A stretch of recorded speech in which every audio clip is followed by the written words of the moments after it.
Sabe, e se a gente pensasse que uma das maiores batalhas espirituais de Israel antigo não foi contra um exército, mas sim contra um simples pedaço de madeira?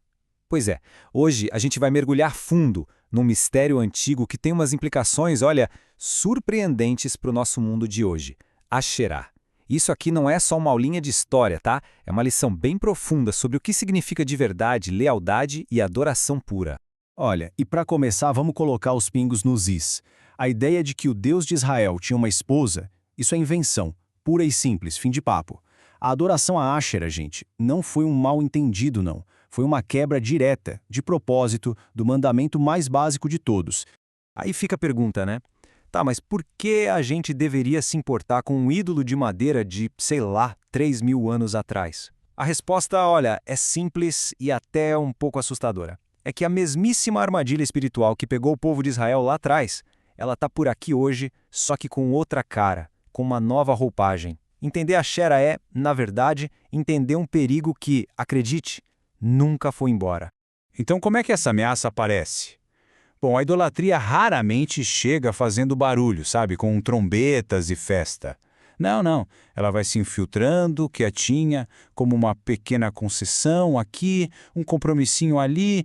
Tudo parece inofensivo no começo. E tem um nome para isso? Sincretismo. Pensa bem, o povo de Israel não parou de adorar a Yahvé. Eles simplesmente adicionaram a adoração a Asherá, que era a deusa da fertilidade dos cananeus.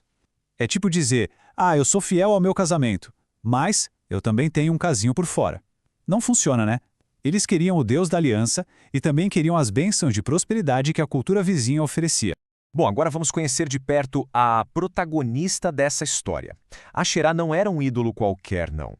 Ela era basicamente a outra na relação de Israel com Deus. Uma presença super sedutora, insistente, que ficou assombrando a nação por séculos.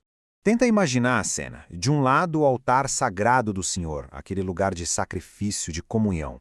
E ali, do ladinho, um poste de madeira, um símbolo de uma deusa pagã. É a imagem perfeita, a fotografia exata do que é o sincretismo, o sagrado e o profano, ali, dividindo o mesmo espaço. E olha, a Bíblia não deixa a menor margem para dúvida. A proibição é clara como a luz do dia. O fato de um mandamento ser tão específico assim, não plante ao lado do altar, mostra o quanto Deus leva a sério a pureza da adoração. Não é uma sugestão, gente. É uma linha vermelha que simplesmente não dá para cruzar. A história de Israel é basicamente um ciclo. O povo caía nessa idolatria, aí vinha um avivamento para limpar tudo. E o exemplo do rei Josias é sem dúvida o mais forte. Ele não só tirou o poste de Asherá de lá, ele destruiu, queimou, transformou em pó. Foi uma erradicação completa. E isso ensina uma coisa: o compromisso com Deus exige uma atitude radical contra qualquer coisa que tente competir com ele. Mas, para a gente entender o tamanho do problema, a gravidade do pecado de Israel, a gente precisa ver a linguagem que os próprios profetas de Deus usaram. E olha, eles não pegaram leve. Usaram uma metáfora tão forte, tão pessoal, que choca a gente até hoje. Pensa só. Deus não falou, vocês quebraram uma regra. Ele falou, vocês me traíram. Usando profetas como Oséias, Jeremias, Deus muda o nível da conversa. Não é mais sobre quebrar uma regra religiosa, é sobre traição de amor. A aliança era como um casamento, e a idolatria era infidelidade. Essa passagem de Jeremias, ela é pesada, é desconfortável. E essa era a intenção mesmo. Foi feita para chocar o povo, para fazer eles caírem na real sobre a profundidade da traição. Cada poste de Asherá, debaixo de cada árvore verde, era um ato de infidelidade contra o Deus que os escolheu. Mas felizmente a história não acaba com traição e coração partido. O mais incrível no plano de Deus é que ele sempre tem um caminho para a redenção. Então, vamos avançar um pouco e ver como toda essa história de infidelidade, na verdade, aponta para uma restauração completa que a gente encontra no Messias. E essa imagem aqui mostra o contraste de um jeito brilhante. De um lado, a esposa infiel, que é Israel no Antigo Testamento, quebrando a aliança, correndo atrás de ídolos. Do outro lado, a noiva pura do Novo Testamento. Todos que creem em Yeshua, o Messias, sendo preparados, purificados para ele. A falha da primeira aliança encontra redenção na nova. E essa passagem de Efésios, essa é a promessa que muda o jogo todo. A obra do Messias não é só perdoar a infidelidade do passado, é criar algo totalmente novo. Uma noiva que está sendo purificada, lavada, preparada para se apresentar a Ele perfeita. É uma transformação total, de dentro para fora. Certo, então a gente chega no ponto principal. Como é que essa lição tão antiga se aplica hoje na nossa vida? Como garantir que a gente não está, sem nem perceber, plantando uns postes de Asherá dentro do nosso coração? É que essas sharas de hoje raramente são de madeira, né? Elas são bem mais sutis, mais sofisticadas.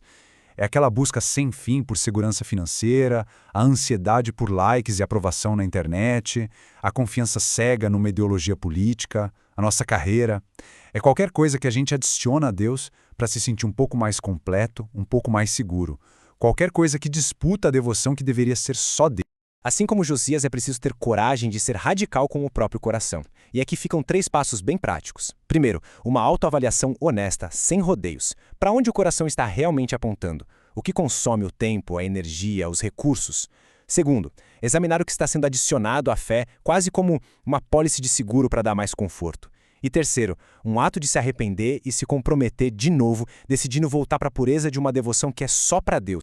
No fim das contas, a instrução do Novo Testamento é um eco daquela do Antigo. Esse comando tão simples do apóstolo João, guardai-vos dos ídolos, resume tudo. Não é uma sugestão, né? É um chamado constante para a gente ficar de olho, para ter vigilância espiritual e proteger a pureza da nossa fé num mundo que, vamos combinar, está cheio de ídolos por toda parte. E assim, a nossa reflexão de hoje termina com uma pergunta que vem ecoando por séculos. Olhando para essa história toda de Asherá, qual é o compromisso sutil? Qual é a lealdade dividida que precisa ser arrancada pela raiz e transformada em pó na vida de cada um de nós hoje?